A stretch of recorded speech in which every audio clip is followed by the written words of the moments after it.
Hi guys, welcome to today's Estate Agency Mastery. Now we are joined by none other than the John Savage, from an ex-military background through to absolutely blowing up on TikTok and socials about zero BS estate agency. I'm gonna swear zero bullshit estate agency. It's an honor and a privilege to have you on. So the question I ask all of my guests, John, is if you're an agent in Birmingham, Belfast or Bognor Regis, you want to go and add value to your business right now in the next 15, 20 minutes, what have you got for us?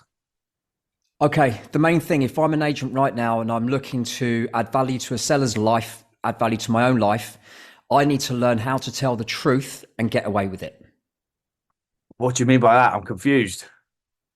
So we are terrible as agents, right? So to put that into context, when I first started valuing property, I got beat up and spat out by other agents, who basically were undermining me. So I'm trying to tell the seller the truth, and the seller's saying, but John, you're trying to sell my property cheap. You're trying to make a quick buck. You want to sell my house to one of your developer mates, because of what the other agents had told them. And so I was like, oh my God, I'm not doing that. I'm telling you the truth. Do not cost yourself thousands of pounds by giving it to one of these lunatics. But I didn't know how to tell the truth and get away with it. But I heard two things. I come back chuntering off the back of evaluation.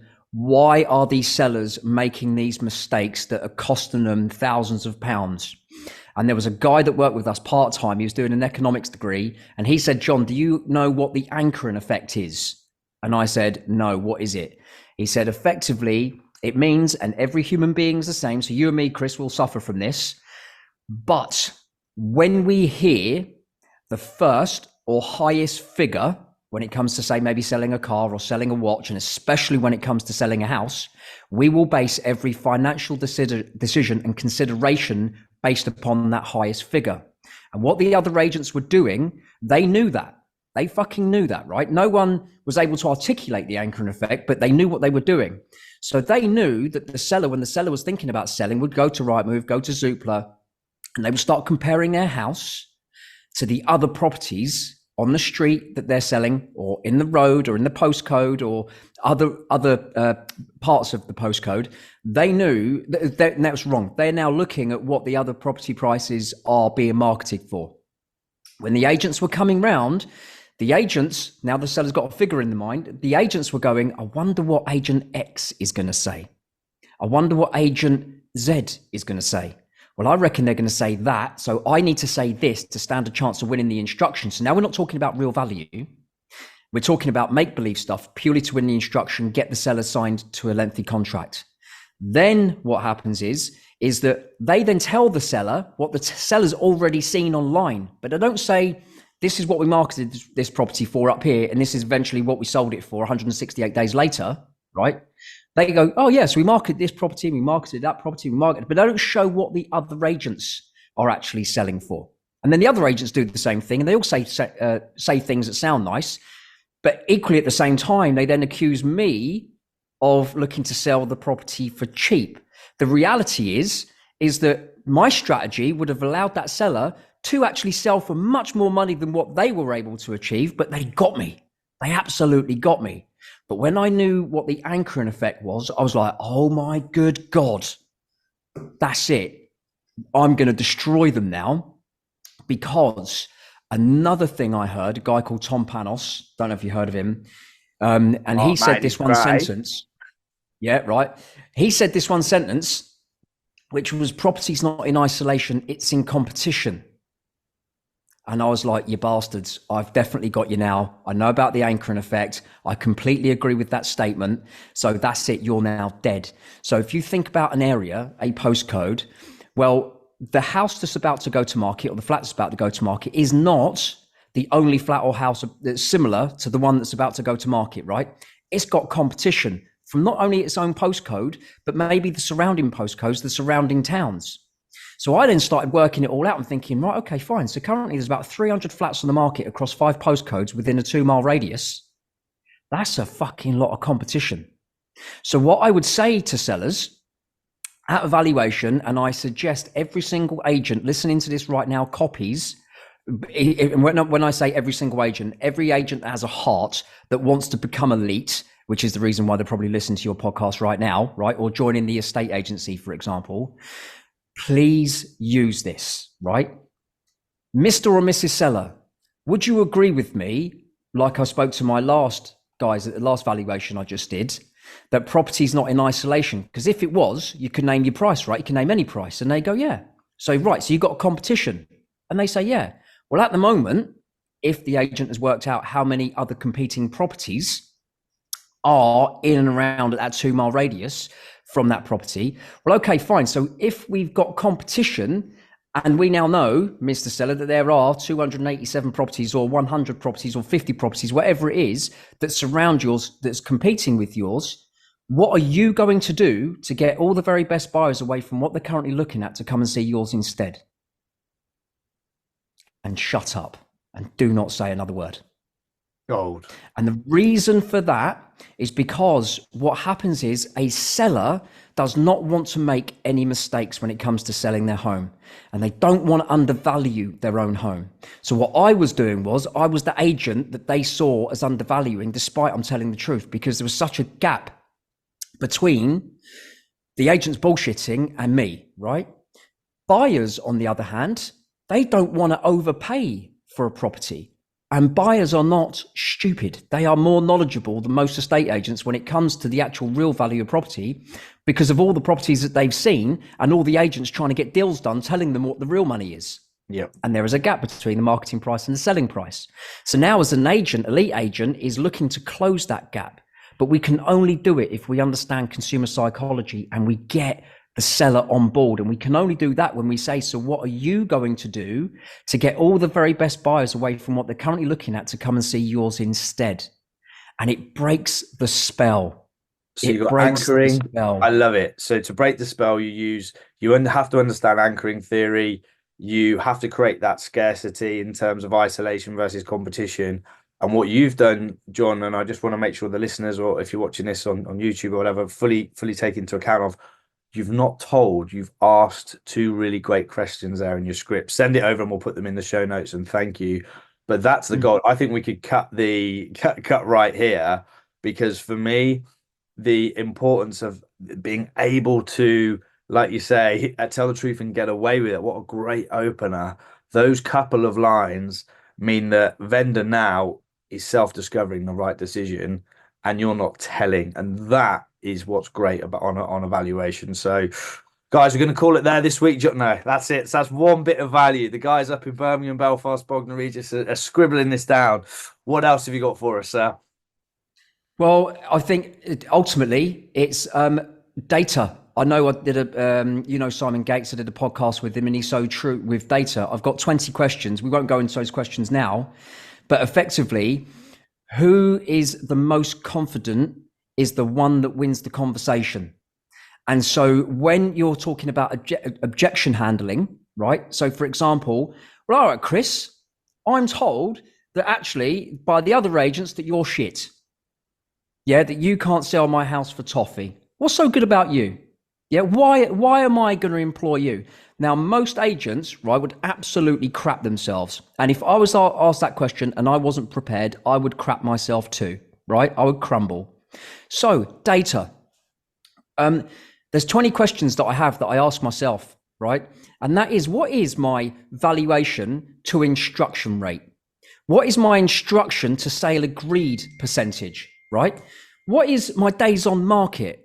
And I'm asking myself all of these 20 questions because I want these 20 questions, and I'll share them with you, by the way, is truly how you overcome objections. So if I know that my days on market is 29.5 days and my competitors is 168 days, straight away I'm able to achieve, right? And then I know that my valuation accuracy rate is 99.47% compared to my competitors 94 to 95% average.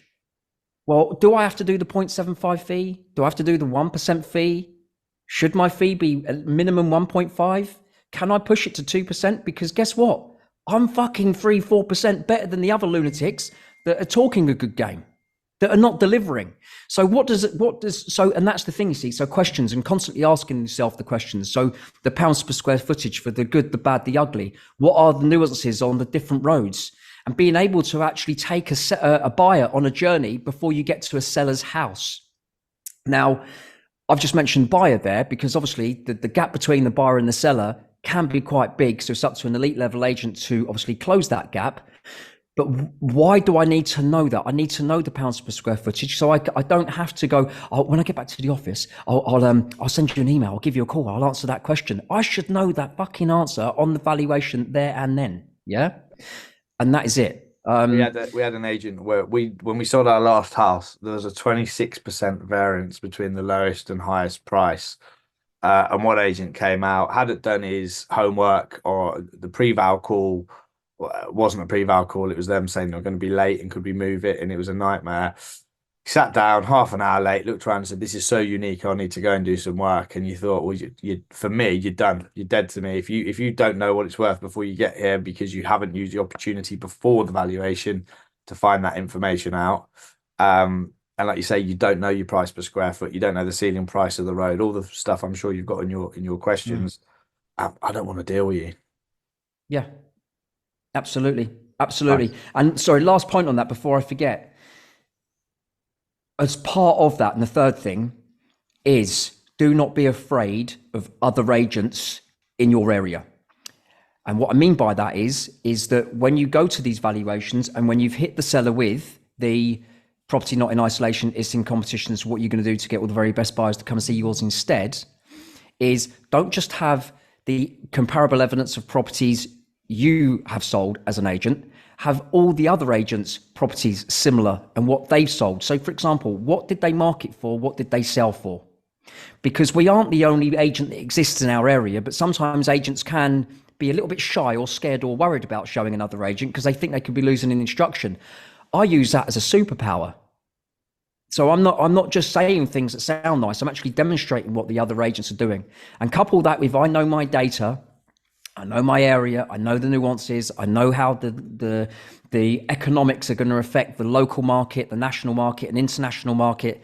If I know all of that, I am confident. And if I'm confident, I win the conversation because that's ultimately what a seller is looking for. If I'm saying to a seller, I know your house, your flat is worth 700 grand all day long.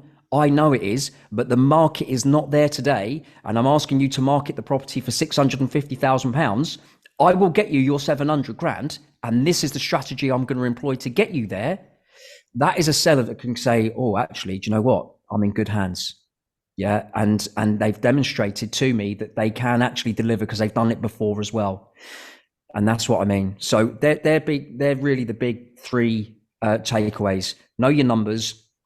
Make sure you turn the seller into a critical thinker so they really can think about their future in that moment.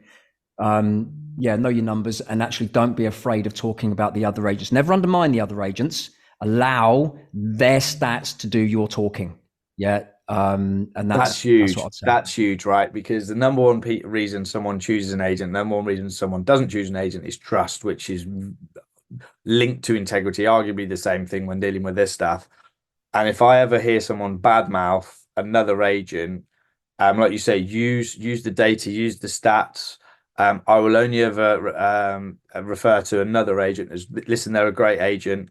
What I want, and then I focus on the value that. But as soon as I say, well, listen, they're a bit rubbish, or did you know that their Mm. managers on the fit, whatever, you underestimate and you focus on them. Here's a Yeah. question I've got for you, John, right? And gold, you've delivered on time, etc. So everyone can turn off the podcast now if they want, and they'll have got some gold. Read the show notes. Thanks so much. What would you say? So I personally have conditioned myself not to not speak about the other agent, but focus so much on the value that I bring that the other agent, I don't even care. I don't care who I'm going up against. I don't care what their fees, etc. Now, listening to you, I'm self-discovering that maybe I need to improve. I need to step back and look at what they're doing, but I haven't because I don't want them in my psyche. I just want to focus on my value and what I'm going to do to go to war for the client. How would you advise me? Should I change strategy? Should I bring some of yours in? Should I stay where I am? What should I do? I would absolutely say So with my podcast, it's been a discovery of brilliance. And so having agents like yourself that are elite, guess what? I'm learning. Mm. I'm absolutely learning. And if you say something that's going to give me £1,000,000, it could just be a sentence. It could just be one little thing.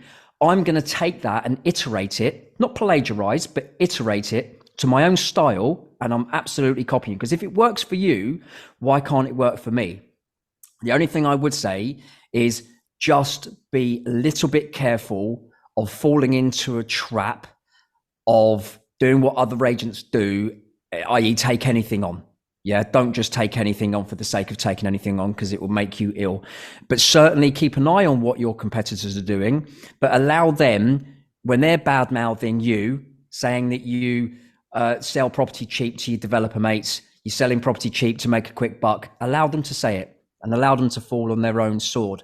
That said, though, elite level agents, 100,000,000%, listen to the podcasts, listen to what you're saying, and take from it as much as you can. And that's why I say about the isolation in property is not in isolation, it's in competition. I never made that up. That was Tom Panos, but fucking genius, and it's like, wow, oh my God, that is so true. That is amazing. And then when I said it for the very first time, that you saw the eyes and the mouth of the seller hit the floor, because they were like, what? No, you're supposed to get me all the very best buyers. And I'm saying, no. What are you going to do to get all the very best buyers? Because I'm trying to work out who they are. I'm interviewing that seller. And saying things like that means that it's gold. It's absolute gold. If you're listening, if you're an agent right now and you never, ever do what I've just said to do at a valuation, you are killing yourself.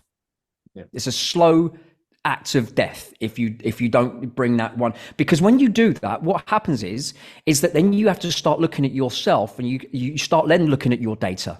You then have to start self-reflection and, well, what is good about me? What are my unique selling points? What do I really bring? For me, Chris, there could be 10 valuations I go on and I win 2 instructions.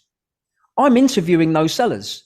So as far as I'm concerned, the 2 sellers that gave me the instruction, I've won 100% of my market because of my different flavor that maybe turn 8 other people off, but I don't care. I will give them the truth. I will tell them the truth. I'll make sure they know what they need to know. And if they decide not to use me because they don't actually like me, that's fine. But I have just won 100% of my market. So I'm not looking at it and going, oh my God, I'm so rubbish, I've only won 2 instructions. No, I've just won 100% of my market of people that know, like, and think the same way I do. Yeah. But again, just be honest with yourself. If you're a particular type of character, be yourself, but don't be that pig-headed that you won't learn from other agents. Yeah. And that's why what you're producing here is absolute gold, because it's right and it's true and it's fair. So I'm learning all the time. And so am I, and that's why I do it. So thank you. So leave us with this then. Just reel that Tom Panos quote off again, just so if people finish up on the drive or wherever they're listening to this, that just sinks in. So property is not in isolation, it's in competition. That is the short version. Very quickly, the longer version is, which is true, and have a conversation with another seller about it and tell them about the property not in isolation, it's in competition. But this is what I would say as a script.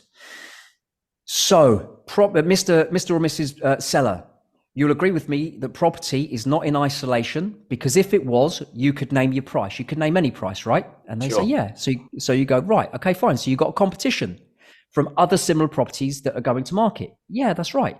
Well, you as the agent have done your due diligence and you know exactly how many properties are being sold within maybe a 2 or 3 mile radius that is similar to the one that you're going to see, not just in the same postcode or same road, but other areas. So you now know. So you say, right, so at the moment, there are X amount of properties similar to yours being marketed. So what are you going to do to get all the very best buyers away from what they're currently looking at now to come and see yours instead? I love it. I've got a vow tomorrow night, 7 o'clock, and I know there's another agent going in higher than what we should market it at. I'm going to use that exact line and let you know how it goes. John, thank you so much. You've been a delight.